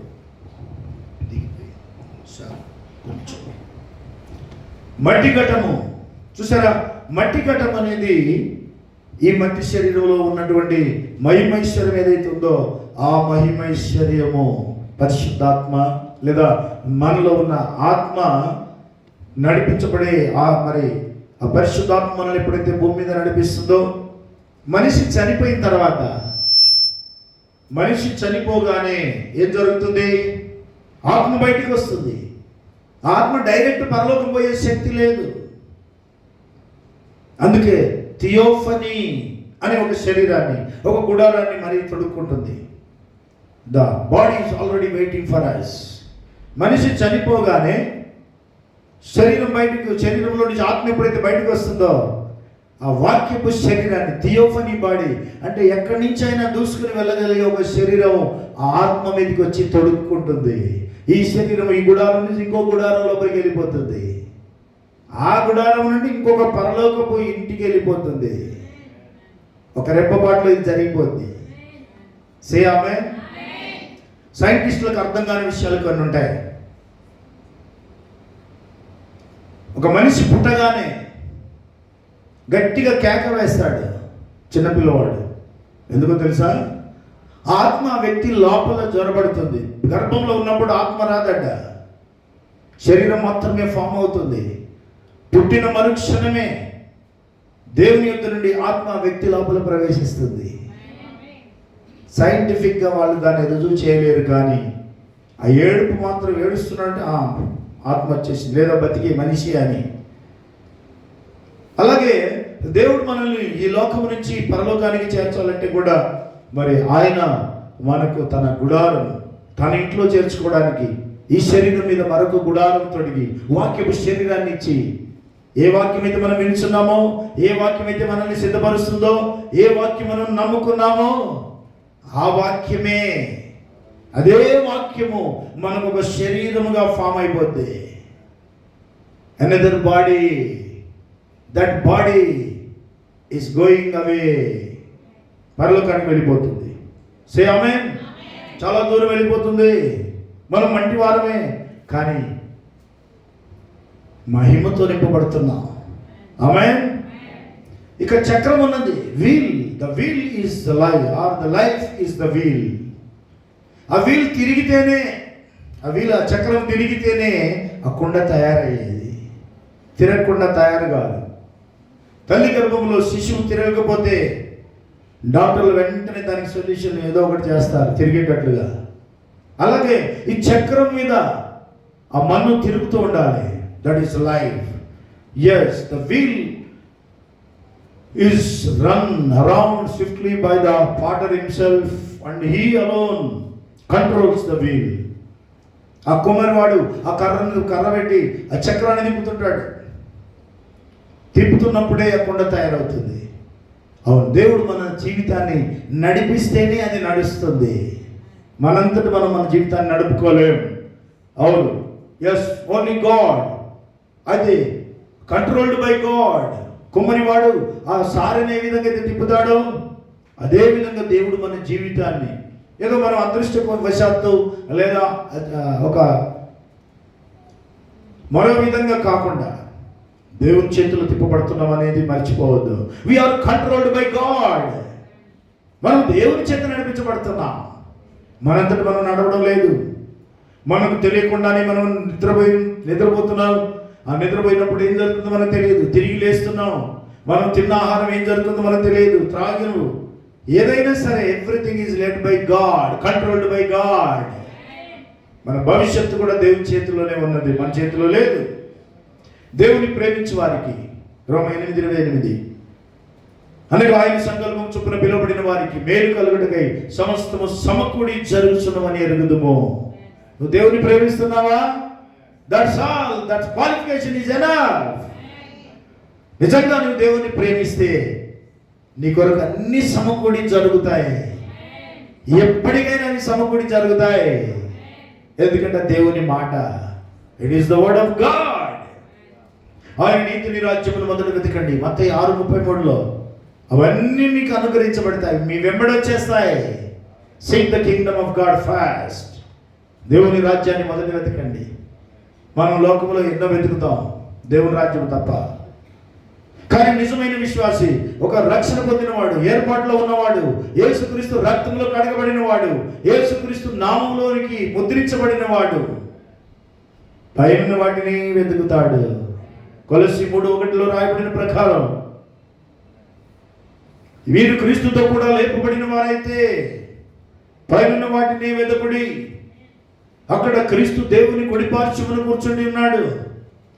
On the right hand of the power అని మత్తయి 14, మార్కు 14:62. The right hand of the power, అధికారముని ఆ సింహాసనం మీద ఆయన కూర్చొని ఉన్నాడు. చూసారా, అక్కడ ఆయన వైపు చూస్తున్నాం మనం. We are looking into heaven. యేసుక్రీస్తు వైపు చూస్తున్నాం, సింహాసనం వైపు చూస్తున్నాం, ఆ సింహాసనం చుట్టూ ఉన్న ఆ మహిమను చూస్తున్నాం. ప్రకటన గ్రంథం 4వ అధ్యాయంలో సింహాసనం మీద ఎంతమంది కూర్చున్నారు, ఆ చుట్టూ ఏమున్నదో చాలా తేటగా వర్ణించబడింది. ఎత్తబట్టు అనే ఆ 4వ అధ్యాయం ఎత్తబట్టుకు సంబంధించింది. ప్రకటన 2-3 అధ్యాయాలు సంఘకాలాలకు సంబంధించినవి. సంఘకాలాలు అయిపోయిన తర్వాత ఎత్తబట్టు అనేది జరుగుతుంది. అదే పరలోకపు సింహాసనాన్ని, అందులోని ప్రతి మర్మాన్ని బయట పెడుతుంది. ఎత్తబట్టు జరిగిన తర్వాత సింహాసనంలో నుంచి మెరుపులు, ఉరుములు, పొగ బయటకు వస్తాయి. ఎందుకో తెలుసా? ఎత్తబట్టు అయిపోయిన తర్వాత భూమి మీద ఉన్న వారికి శ్రమ, దేవుని యొక్క ఉగ్రత మాత్రమే మిగిలి ఉంటుంది. Only the judgment of God is left out. తీర్పు మాత్రమే అలా మిగిలిపోయింది. కృప అనేది ఇక ఉండదు ఎత్తబట్టు జరిగిన తర్వాత. కాబట్టి మనం ఆయన వైపు చూస్తున్నాం. We are controlled by God. ఎవరు కూడా మీరు తెలివితో, మీ జ్ఞానంతో, లేదా మీ అదృష్టం కొద్ది బతుకుతున్నారని మీరు అనుకోవద్దు. We are controlled by God. సారే ఎలాగైతే ఆ చక్రం ఎలాగైతే తిప్పబడుతుందో, మనిషిని దేవుడు అలా తిప్పుతున్నాడు, అలా ఫామ్ చేస్తున్నాడు. ఏ రూపానికంటే ఆ రూపానికి ఆయన తీసుకుంటాడు. ఎస్. ఇంకొకటి, ఆ వీలు ఎలా తిరుగుతుంది, మధ్యలో ఒక ఇనుప రాడ్ ఉంటుంది. ఆ రాడ్ మీద చక్రం తిరుగుతుంది. అది తిప్పినంతసేపు బ్యాలెన్స్గా ఉంటుంది. అది తిరగకపోతే బ్యాలెన్స్ తప్పిపోతుంది. తిరుగుతున్నంతసేపు అద్భుతంగా బ్యాలెన్స్డ్ లైఫ్ ఉంటుంది. అంటే దేవుని చేతిలో ఉన్నంతసేపు మాత్రమే మనము చాలా బ్యాలెన్స్డ్గా ఉంటాం, కదలకుండా ఉంటాం, పడిపోకుండా ఉంటాం. As long as you are in the hands of God. ఇశ్రాయేలుతో ఏం చెప్పాడు? మీరు నా చేతిలో ఉన్నారు. You are in my hand. ఇశ్రాయేలుతో చెప్పాడు ఆ మాట. ఈరోజు రక్షణ పొందినటువంటి దేవుని యొక్క నిజమైన వధువుతో చెప్తున్నాడు, మీరు నా చేతిలో ఉన్నారు, మీకు చలనం లేకుండానే ఉన్నారు. ఆమేన్. సే హల్లెలూయా. మీరు నా చేతిలో ఉన్నారని దేవుడు ఒక మాట చెబితే, యెషయా 49:16 చదవండి. మనం ఆయన చేతిలో ఉన్నామో లేదో తెలుస్తుంది. ఐజాయా 49:16. టక్క తీసేయాలి. మీరు చాలా స్పీడ్ ఉండాలి. లేఖనాలు తెరిచేటప్పుడు ఎప్పుడు పడితే అప్పుడు తీయొచ్చులే, ఇంకా చాలాసేపు తీయొచ్చులే అనుకోకండి. రోజు బైబిల్ చదివేవారైతే, వాక్యం చదివేవారైతే వెంటనే దాన్ని తీసి చూడగలరు. చూడుము, నా అరచేతుల మీద నిన్ను చెక్కి ఉన్నాను, నీ ప్రాకారములు నిత్యము నా ఎదుట ఉన్నవి. దేవుడు మనల్ని చూస్తున్నాడు, ఆయన మనల్ని నడిపిస్తున్నాడు. Yes, behold, I have graven thee upon the palms of my hands. Thy walls are continually before me. నీ బ్రతుకంతా నా కళ్ళెదుటే ఉంది అంటున్నాడు. నేను చూస్తున్నాను అంటున్నాడు. ఇది దేవుని మాట, మన మాట కాదు, మనుషుల మాట కాదు, ఇది దేవుని మాట. డ్యూటరానమీ 33:27, ద్వితీయోపదేశకాండం 33:27. శాశ్వతుడైన దేవుడు నీకు నివాస స్థలము, నిత్యముగా నుండు బాహువులు నీ క్రింద నుండును, ఆయన నీ ఎదుట నుండి శత్రువును వెళ్ళగొట్టి నశింపజేయమనెను. శాశ్వతమైన ఎవర్ లాస్టింగ్ ఆర్మ్స్. చూసారా, శాశ్వతుడైన దేవుడు నీకు నివాస స్థలం. నిత్యముగా నుండు బాహువులు అంటే చేతులు నీ కాళ్ళ కింద ఉంటాయి. అరచేతిలో చెక్కి అంటే నీ చేతి నీడలో కప్పి దేవుడు మనిషిని నడిపిస్తున్నాడు. ఎవరిని? ఆయన యందు విశ్వాసం ఉంచిన వారిని, ఆయన ఏర్పరచుకున్న వారిని. లోకం పుట్టక మునిపే ఎవరి పేరు గొర్రెపిల్ల జీవ గ్రంథంలో రాయబడిందో వారు పర్మనెంట్గా దే ఆర్ పర్మనెంట్లీ సెక్యూర్డ్. శాశ్వతంగా వారు ముద్రించబడి ఉన్నారు, భద్రపరచబడి ఉన్నారు. వాళ్ళు దేవుని చిత్త ప్రకారమే నడిపించబడతారు. God led life, Christ centred life, క్రీస్తు ఆధారిత జీవితం, క్రైస్ట్ సెంటర్డ్ లైఫ్. ఆ సారె తిరుగుతున్నంతసేపు అది ఒక ఇనుప ముక్క మీద తిరుగుతుంది, బ్యాలెన్స్డ్గా ఉంటుంది. ఎందుకంటే ఆ కుమ్మరి దాన్ని తిప్పితేనే అది బ్యాలెన్స్లో ఉంటుంది. ఈ మనిషి దేవుని చేతిలో ఉంటేనే పర్ఫెక్ట్ బ్యాలెన్స్డ్ లైఫ్ ఉంటుంది, లేదంటే బ్యాలెన్స్ తప్పిపోద్ది. దేవుని చేతిలో నుండి దూరంగా వెళ్ళిపోతాడు. మన్ను పగిలిపోవడం, అది అలా విడిపోవడం అనేది డిసొబీడియన్స్కు సూచనగా చెప్తున్నాడు. Disobedience is danger, the danger of damage of the part. ఈ అవిధేయత అనేది, అవిశ్వాసము అవిధేయత ఉంటాయి. ఈ అవిధేయత, ఈ అవిశ్వాసము చాలా ప్రమాదం. ఆ పగిలిపోయే మన్ను లాంటిది. జీవితం మనం చేస్తున్నప్పుడు కుమ్మరి ఆ మట్టి ముద్ద విడిపోవడం అనేది, సడన్గా ఆ మట్టి ముద్ద ఆ పాత్ర కొంతవరకు చేసిన తర్వాత విడిపోతుంది కదా. ఆ విడిపోవడం అనేది మనిషి జీవితంలోని ఒక అవిధేయతను సూచిస్తుంది. కానీ ఆ విడిపోయిన పాత్రను మళ్ళీ ఒక అద్భుతమైన పాత్రగా కుమ్మరి చేయాలి. ఎవరి వల్ల కాదు. మనం కుమ్మరి వాడి దగ్గరికి వెళ్ళి చూస్తే మనం చేద్దామంటే మనకు రాదు. అది కుమ్మరి వాడే చేయాలి, దేవుడే బాగు చేయాలి. పగిలిపోయిన పాత్రను బాగు చేయాలన్నా దేవుడే, పడిపోయిన జీవితాలను లేపాలన్నా దేవుడే చేయాలి. Only God, Christ must do it. హల్లెలూయా. ఆయన అంటున్నాడు, మీరు ఆ కుమ్మరిని చూడండి, ఆ మట్టిని చూడండి. ఆ కుమ్మరి మట్టికి చేసినట్టు నేను మీకు చేయలేనా? నేను మీకు చేయలేనా? ఎస్ లార్డ్, నీవు మాకు చేయగలవు. నువ్వు ఏమైనా చేయటకు సమర్థుడవు. Everything is possible with God. నమ్ముట నీ వలనైతే నమ్మువానికి సమస్తము సాధ్యమే. అవును ప్రభా, నీవు సమస్తము చేయటకు సమర్థుడు అని చెప్పండి. Just speak a word. మీరు ఒక మాట చెబితే అది జరిగిపోతుంది. అది విశ్వాసంతో కూడిన మాట కనుక దాని వలన గొప్ప అవుట్పుట్ ఉంటుంది, గొప్ప రిజల్ట్ ఉంటుంది. సే ఆమేన్. చాలా మంది క్రైస్తవులు తమ సొంత ప్లాన్లో జీవిస్తుంటారు, దేవుని ప్లాన్ పక్కకు పెట్టేస్తారు.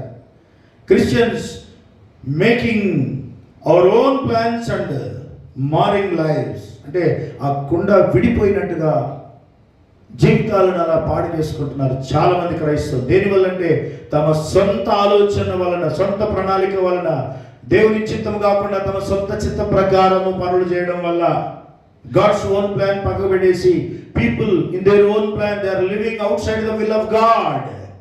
దేవుని చిత్తానికి అవతల బ్రతుకుతున్నారు. Outside of the will of God. దేవుని చిత్తానికి లోపల బ్రతకాలి. దేవుని చిత్తానికి అవతల ఆ మట్టి కూడా విడిపోయినట్టే ఉంటుంది జీవితం. అదే దేవుని చిత్తానికి లోపల బ్రతికితే ఏ విడిపోయినా దాన్ని బాగు చేసే స్థితిలో ఉంటాడు. మనిషి జీవితం అలా ఉంటుంది. ఎందుకంటే దేవుడు కృపగలవాడు. ఆమేన్. ఆయన తిరిగి మళ్ళీ మనల్ని బాగు చేయగలడు.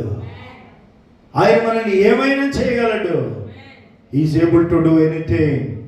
అవును, ఆ మంటినే, అదే ఆ విడిపోయిన మంటినే మరొక మంచి పాత్రగా దాన్ని తీర్చిదిద్దగలడు.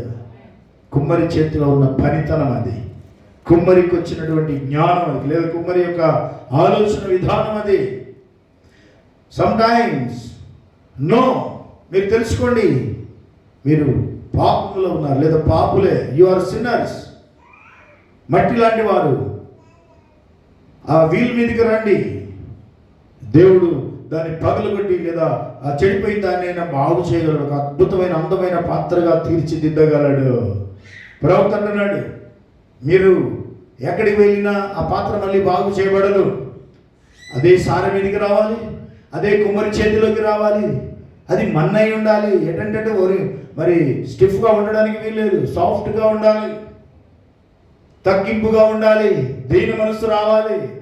అజ్జిగట మనలాగా ఏంటంటే బెండ్ అయిపోవాలి. ప్రతి చిన్నదానికి తప్పు పట్టుకోకూడదు. చూసారా, దేవుని చేతిలో ఒక పాత్రగా మనం తయారు కావాలంటే ప్రవక్త అంటున్నాడు, కొన్నిసార్లు మీరు తెలుసుకోండి, మీరు పాపులే అని గుర్తుపట్టండి, మీరు ఒక జిగట మన్నుగా మారండి. గెట్ ఆన్ ద వీల్, ఆ చక్రం మీదకి రండి, and God will break you up. అప్పుడు దాన్ని ఆ ముద్దను ఏంటంటే పగలగొట్టి లేదా మౌల్డ్ చేసి ఒక భిన్నమైన పాత్రగా ఇంటూ అనదర్ డిఫరెంట్ షేప్ నీ జీవితాన్ని మార్చివేసే దిశగా ఆయన దాన్ని తయారు చేస్తాడు. మీ జీవితాలను, మీ కుటుంబాలను ఆయన అలా చేయగలడు. సే హల్లెలూయా. yes, God will make it in a different way. ఒక ప్రత్యేకమైన పాత్రగా నిన్ను చేయగలడు. ప్రత్యేకమైన ఒక భిన్నమైన అద్భుతమైన అలంకరణగా తోడు కూడినటువంటిది కావచ్చు. అందరూ ఇష్టపడే పాత్రగా దేవుడు నిన్ను, నీ కుటుంబాన్ని చేయగలడని ప్రవక్త అంటున్నాడు. What is that is in your hand, నీ చేతిలో ఉన్నది ఏమిటి అనే వర్తమానంలో ప్రవక్త మాట చెప్పాడు. కాబట్టి కుమ్మరివాడు దేవుడు, మన్ను మనమే, సారే మన జీవితం. దేవుడు దాన్ని తిప్పుతున్నాడు, మనం ఆయన చేతిలో ఉన్నాం. కుమ్మరి వారి చేతిలో మన్ను ఎలాగుందో మనము దేవుని చేతిలో ఉన్నాం. we are in the hands of God. అవిధేయత వలన కొన్నిసార్లు ఆ మన్ను చితికిపోవచ్చు, విడిపోవచ్చు. కానీ దేవుని చేతిలో పడితే మాత్రం అలాంటి జీవితాన్ని ఆయన బాగు చేయగలడు. ద లార్డ్ జీసస్ క్రైస్ట్ ఎంతో మంది జీవితాలను బాగు చేసిన వాడు ప్రభువైన యేసుక్రీస్తు. లోకంలో ఉన్న మతాలు లేదా లోకంలో ఉన్న ఏ మతానికైనా చెందిన వారైనా సరే మనుషుల్ని చంపడం వాళ్ళకి అలవాటు, కానీ యేసుక్రీస్తు మాత్రమే మనుషుల్ని బ్రతికించడం అలవాటు. ఆమేన్. ఆయన చనిపోయిన వారు లేపినవాడు, రోగులను స్వస్థపరిచిన వాడు, దయ్యం పట్టిన వారిని విడిపించిన వాడు, బంధించబడిన వారికి విడుదల ప్రకటించిన వాడు. ఆయన రాకతోటి లోకమంతా సస్యశ్యామలం అయిపోయింది. ప్రపంచమంతా మరణ ఛాయగల ప్రజలు ఓ గొప్ప సంతోషాన్ని చూడగలిగారు. ఆ యెరూషలేము చుట్టుపక్కల, బెత్లెహేము చుట్టుపక్కల ప్రాంతాలు, యూదయ, సమరయ, గలిలయ ప్రాంతాలు కానీ ఆనందంతో కేకలు వేశాయి. ప్రాణాలు వాళ్ళు ఎంతో ఆయన కొరకు త్యాగాలు చేయడానికి కూడా ముందుకు రాగలిగారు. ఎందుకంటే ఆయన కృప కనికరము గల దేవుడు. ఆయన మన జీవితాలను అలా చేయగలడు. అవిధేయులకు కాదు, విధేయులకి ఆయన దేవుడు. అవిధేయత వలన ఒకవేళ కొండ పగిలిపోవచ్చు, కానీ విధేయత ఆ కొండను తిరిగి నిర్మిస్తుంది. It will be made again. మళ్ళీ అది తిరిగి బాగు చేయబడుతుంది.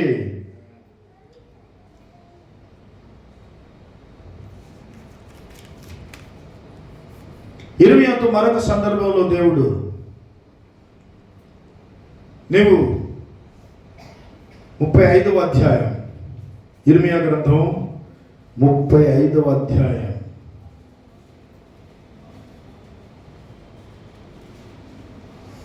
35 verse number 2.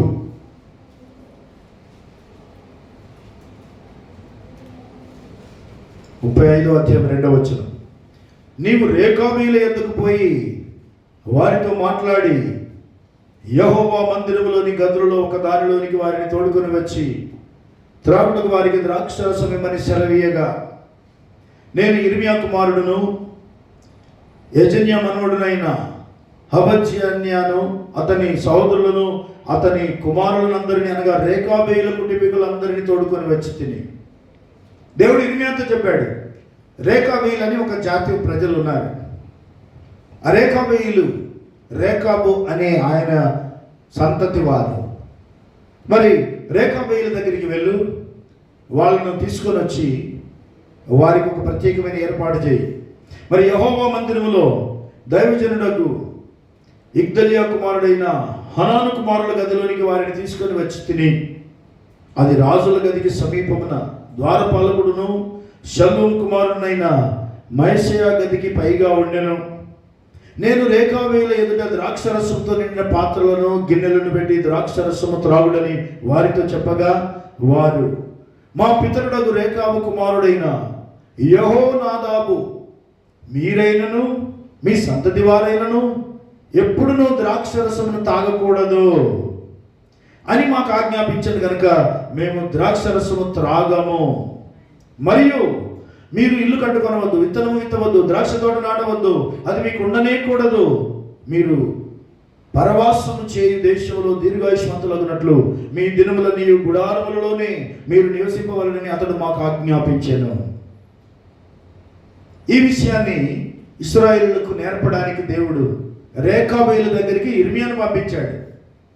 ఇర్మియా, నీవు రేఖాబేయుల దగ్గరికి వెళ్ళు, వారిని మందిరానికి తీసుకొని రా, వారి ముందు ద్రాక్షరసం పెట్టి పాత్రలో నిండుగా పొంగుతున్న ద్రాక్షరసం పెట్టి ఉంచు, అది వారిని త్రాగమని చెప్పు, వాళ్ళు త్రాగుతారో లేదో చూడు అన్నాడు. అవిధేయులైతే వా ఎంత బాగుంది అని వెంటనే తీసుకొని తాగుతారు, కానీ వాళ్ళు దేవునికి విధేయులు. అంతేకాదు, అభినాదాబు, రేఖాబు కుమారుడైన అభినాదాబు వారికి ఒక నాయకుడిగా ఉన్నాడు. వాళ్ళ నాయకుడిని వాళ్ళు ఎలా గౌరవిస్తారంటే, ఆయన ఒక్కరోజు చెప్పాడు అంతే, మీరు ద్రాక్షరసం త్రాగొద్దు, ద్రాక్ష తోటలు నాటొద్దు, మత్తు పానీయాలు ఏవి ముట్టకూడదు, ఇళ్ళు కూడా కట్టుకోవద్దు, గుడారములలో నివాసం ఉండాలి. ఇవి చెప్పినప్పుడు ఎన్నో సంవత్సరాల నుంచి వాళ్ళు అది నెరవేర్చుకుంటూ వస్తున్నారు.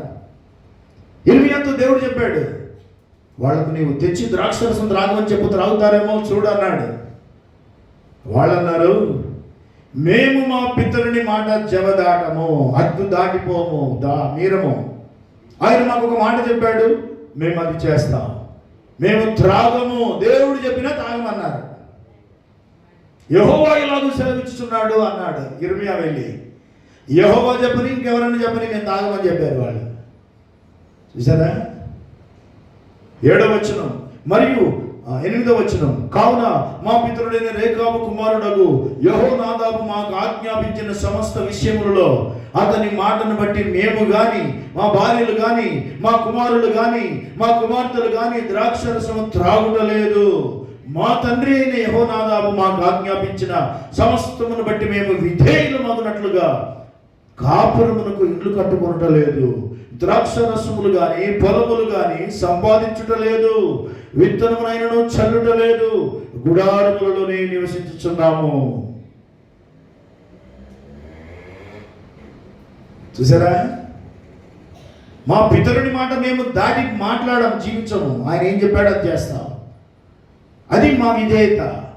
దేవుడు దిగొచ్చి చెప్పినా మేము వినము అన్నారు. ద్రాక్షరసం త్రాగమని దేవుడు చెప్పినా మేము తాగము. ఎందుకంటే అది తాగకూడదని దేవుడు కూడా చెప్తాడు కాబట్టి.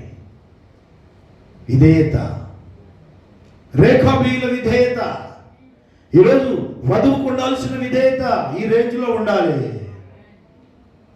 దేవుని మాటకు లోబడే విధేయత, దేవుని సేవకునికి లోబడే విధేయత, దేవుని వాక్యమునకు లోబడుట. చూసారా? గుడారములలోనే నివసించుచున్నాము. ఆమేన్. మా తండ్రి అయిన యెహోనాదాబు మాకు ఆజ్ఞాపించిన సమస్తమును బట్టి మేము విధేయులమగునట్లుగా.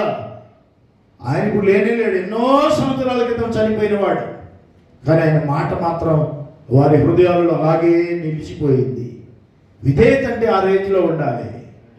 రోజుకో మాట మార్చొద్దు, మనకి ఎక్కడ వీలైతే అక్కడ బెండ్ అయిపోవద్దు. గాడ్స్ వర్డ్, రేఖాబీల యొక్క విధేయత ఇర్మియాకు ఆశ్చర్యాన్ని కలిగించే మాట అది. దేవుడు ఇలాగూ సెలవిచ్చుచున్నాడు, మిమ్మల్ని తాగమంటున్నాడు అని చెప్పాడు. దేవుడు చెప్పినా నేను తాగమన్నారు, తాగే ప్రసక్తి లేదు. ఆమేన్. అన్ని జనులు ఆచారాలు చేయాల్సి వస్తే మనం ఊరికే లోబడి వెంటనే లోబడిపోతాం. ఏం చేయాలంటే అది చేయాల్సిందే. మనుషులు చెప్పే వాటికి లోబడిపోతున్నాం. చాలామంది లోబడుతున్నారు. ఆ పరిస్థితిని బట్టి ఇక తప్పదు కదా. అన్ని జనుల వ్యవహారాల్లో మనము తల చూసడం తప్పదు కదా అండి. రేఖాబీలను చూడండి, దేవుడు చెప్పినా వినరు వాళ్ళు. మనం చిన్న చిన్న వాటికి లోబడి మనం చేసే పనులు చాలా ఉంటాయి. లోకానికి లోబడడం, వాక్యమూలము కాని వాటికి, సంఘ శాంతలకు లోబడడం, అన్ని జనులకు లోబడడం, చిన్న పిల్లలకు లోబడడం, పెద్ద పెద్ద విషయాల్లో చిన్న బిడ్డల కొరకు కూడా మనం లోబడిపోతాం. చేయకూడనివన్నీ చేస్తాం. రేఖాబీలైతే దేవుడు చెప్పినా మేము వినమన్నారు. మీరు అనుకోవచ్చు దేవుడు చెప్పింది చేయొచ్చు కదా అని. దేవుడు త్రాగమని ఏం చెప్పాడు, కానీ అక్కడ టెస్టింగ్ కొరకు తీసుకొచ్చాడు, అక్కడ పరీక్షించడానికి. అదే ఇశ్రాయేలును చూడండి ఎంత అవిధేయులై ఉన్నారో, అదే రేఖాబీలను చూడండి ఎంత విధేయులై ఉన్నారో. వారి విధేయత, ఇశ్రాయేలీల యొక్క అవిధేయత, రేఖాబీల యొక్క విధేయత.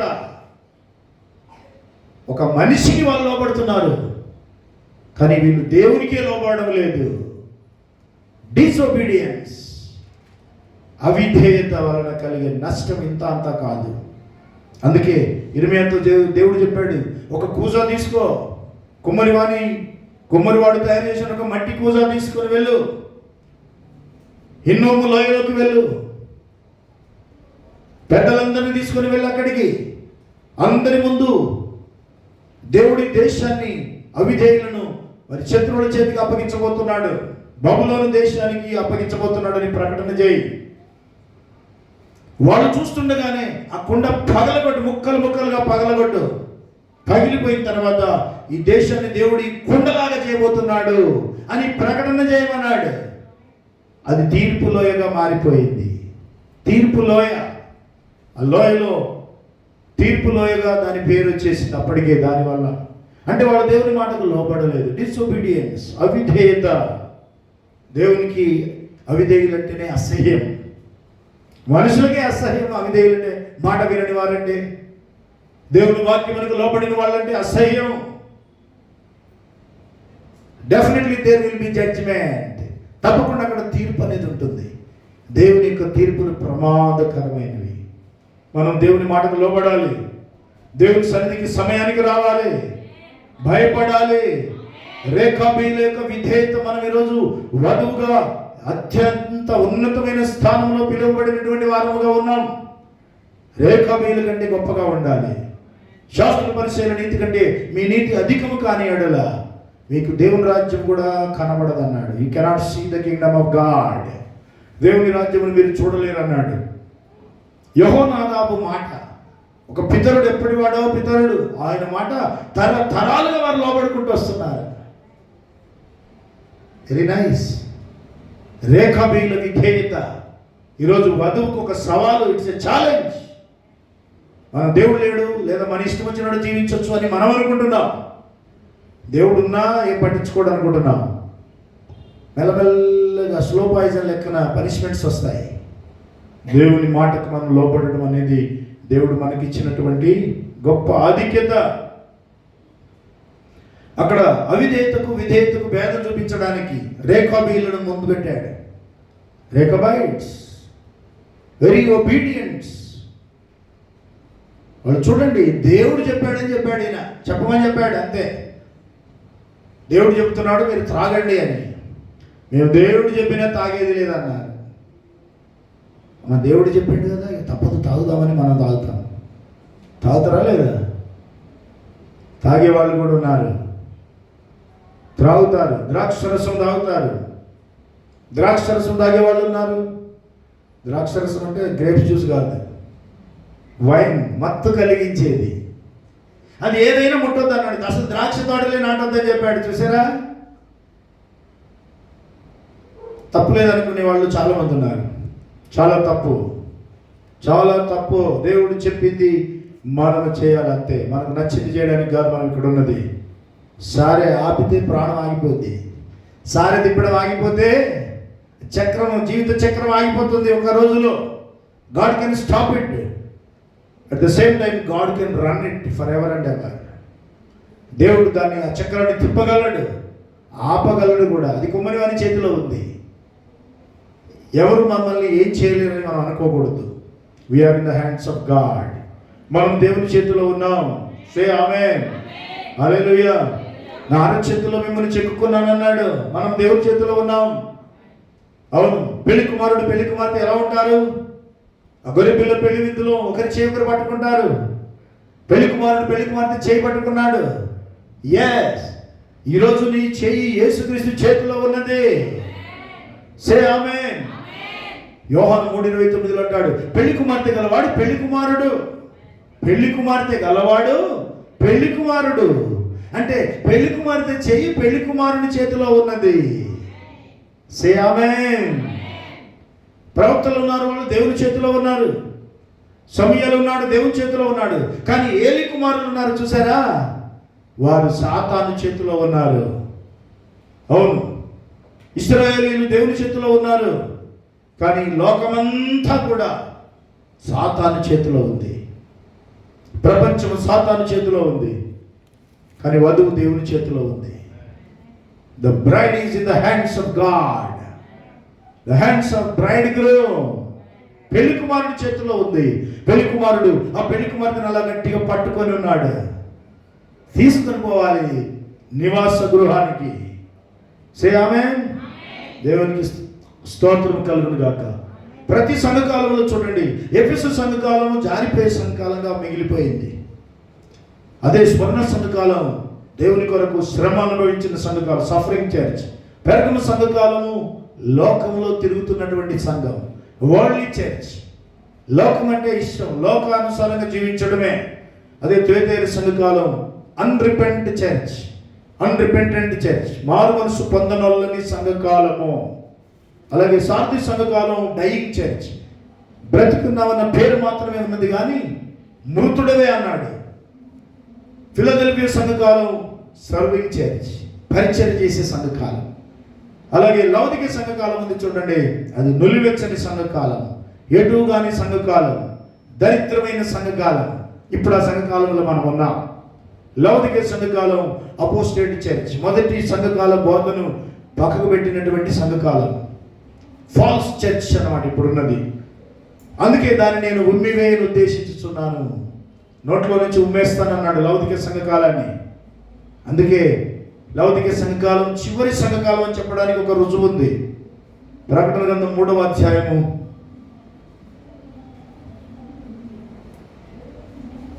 14వ వచనం, 3:14.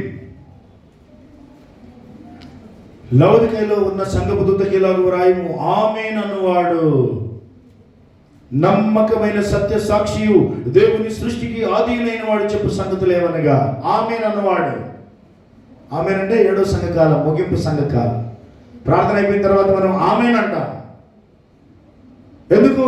అయిపోయిందని చెప్పడం ఒకటి, అలా జరుగును గాక అని చెప్పడం మరొకటి. ఆమేన్ అన్నారా లేదా అని అడుగుతాం. ఎండ్, ది ఎండ్, ముగింపది. లౌకిక సంఘకాలంతో దేవుడు ఆ పరిచయ మాటలోనే ఆమేన్ అన్నవాడని చెప్పుకున్నాడు. అంటే ఇదే last churches. This is the final and last church. Last and final. ఇదే చివరి సంఘకాలం.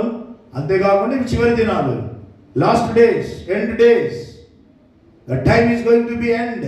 కాలం యొక్క ముగింపులో మనం ఉన్నాం. అవిధేయత పనికిరాదు, ఓన్లీ ఒబీడియన్స్. రేఖాబీయులను గుర్తు చేసుకోండి, వారి విధేయత చూడండి. ఇశ్రాయేలీయులు దేవునికి లోబడలేదు. అదే రేఖాబీయులు అన్ని విషయాల్లో తమ యజమానుని లేదా తమ పెద్దకు, తమ నాయకునికి లోపడ్డారు. మా తండ్రి అని పిలుస్తున్నారు. ఇశ్రాయేలీయులు అబ్రహాముని తండ్రి అంటారు, రేఖాబీయులు యెహోనాదాబుని తండ్రి అని పిలుస్తారు. మా తండ్రి మాట మేము లోపడతాం, ఆయన మాటే వింటాం. లోబడుట అనేది ఇక్కడ చాలా ప్రాముఖ్యమైనది. కాబట్టి ఆత్మ చెప్పుచున్నమాట. ప్రకటన 3:6 చూడండి.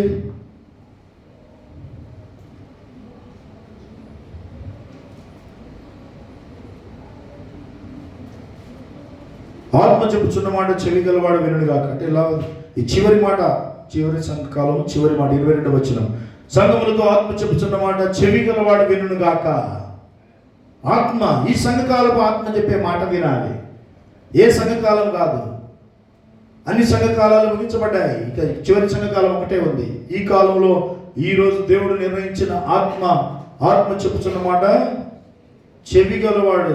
దేవుడు ఎవరు చెవులు ఏర్పరచుకున్నాడో వాళ్ళు పెట్టారు. God's chosen people. వాళ్ళు వినకుండా ఉండలేరు. ఆమేన్. కాబట్టి మరి మీరు నా చేతిలో ఉన్నారు. You are in my hand. చూసారా, ప్రభువైన యేసుక్రీస్తు అంటున్నాడు, మీరు నా చేతిలో ఉన్నారు. ఆయన పెళ్లి కుమారుడు, మనం పెళ్లి కుమార్తె. పెళ్లి కుమార్తె చెయ్యి పెళ్లి కుమారుని చేతిలో ఉన్నది. సే హల్లెలూయా. ఆయన తీసుకొని పోవడానికి సిద్ధముగా ఉన్నాడు. We are in the hands of God. Say hallelujah. మనం ఇక దేనికి భయపడము. చిన్న బిడ్డలు తండ్రి చేతిలో ఉన్నప్పుడు వాళ్ళు దేనికి భయపడరు. మనము దేవుని చేతిలో ఉన్నప్పుడు మనము దేనికి భయపడము. ఆమేన్. God bless you all. దేవుడి వాక్యమును దీవించును గాక. You are in the hands of God. మీరు నా చేతిలో ఉన్నారు. దేవుడు చెప్పిన మాట ఇది. ఆయన చేతిలో మనం అంటే చాలు. ఆ చేయి విడిస్తేనే సమస్య. ఆయన చేతిలో ఉన్నంతసేపు భద్రత, ఆరోగ్యము, ఆశీర్వాదము అన్నీ ఉన్నాయి. ఎందుకంటే ఆయన దేవుడు కనుక. Everything is in the hands of God. తలలు వంచుతాం. దేవుడు మనతో మాట్లాడుతున్నాడు.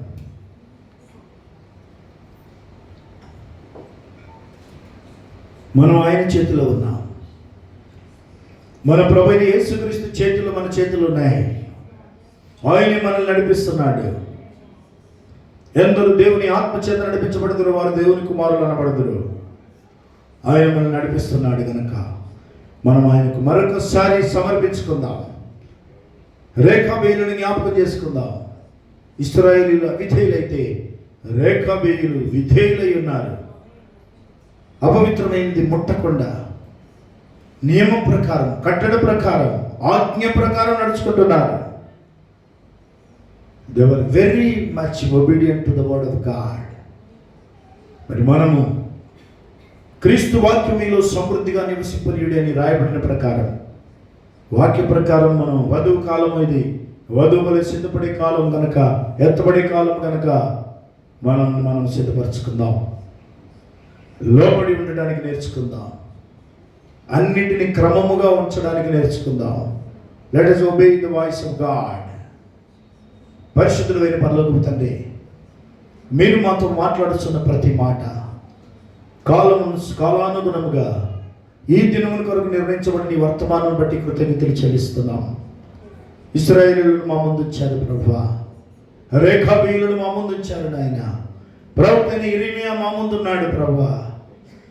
కుమ్మరివాడు మన్ను, పాత్రలు, సారే ఇవన్నీ కూడా మా ముందు ఉంచినందుకు కృతజ్ఞతలు చెల్లిస్తున్నాం. కుమ్మరి వారి చేతిలో మన్నున్నట్టుగా ప్రభువా మేము నీ చేతిలో ఉన్నాం. నీకు ఇష్టమైన పాత్రగా మమ్మల్ని మలచండి. నీకు ఇష్టమైన విధంగా మమ్మల్ని నడిపించండి తండ్రి. మీ చిత్తానుసారంగా నడిపించమని, నిన్ను మహిమపరిచే పాత్రగా మమ్మల్ని మీరు సిద్ధపరచండి. సమస్త మహిమ నీకు చెందాలి. ఆ పాత్రను సిద్ధపరిచిన ఆ కుమ్మరి నీవే గనుక మేము జిగటమన్నుగా ఉండుటకు సహాయం చేయండి. నీ చేతిలో అనుకువగా ఉంటున్నట్లు, ఎడబడితేటు మలచబడినట్లుగా ఆ తగ్గింపు, ఆ దీన మనసు, ఆ విధేయత మాలో కలగజేయమని ఈ వాక్యమునకు లోబడి ఆత్మను మా మీద కుమ్మరించండి. సమస్త మహిమ ఘనత ప్రభావములు మీకు చెల్లిస్తున్నాం. నజరేయుడైన యేసుక్రీస్తును నీ నామములో ప్రార్థిస్తున్నాము తండ్రి. ఆమేన్. మన ప్రభువైన యేసుక్రీస్తు కృప, ఆయన సన్నిధి, సమాధానం సత్యమందు ప్రతిష్ఠింపబడిన మనకును సకల పరిశుద్ధులకును ప్రభు రాకడ పర్యంతము తోడై ఉండును గాక. ఆమేన్.